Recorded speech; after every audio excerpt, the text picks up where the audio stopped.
বাংলাদেশে অনেক মাজার ভেঙে দিয়েছে, এটা কি ঠিক করেছে?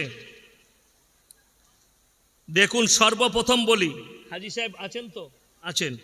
মক্কা থেকে মদিনা 430 থেকে 450 কিলোমিটার, 470 কিলোমিটার রাস্তা, তাই?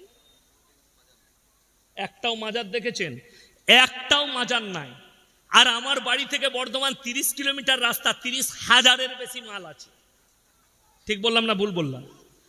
আর ভারতে যদি 1 লাখ মাজার থাকে, 95,000 মাজারে মাল নাই, ফাঁকা। আমি বললে আমাকে খারাপ বলবে, বড় কষ্ট লাগে। দেওয়ানবাগি একজন পীর আছে, তার মাজারটা ভেঙেছে। যারা ভেঙেছে তারা শহীদের দরজা পাবে আল্লাহর কাছে। যারা মাজার ভেঙেছে তারা আল্লাহর কাছে বড় নেকি পাবে, এর মধ্যে কোনো সন্দেহ নেই। যারা ডিপি, আমি একবার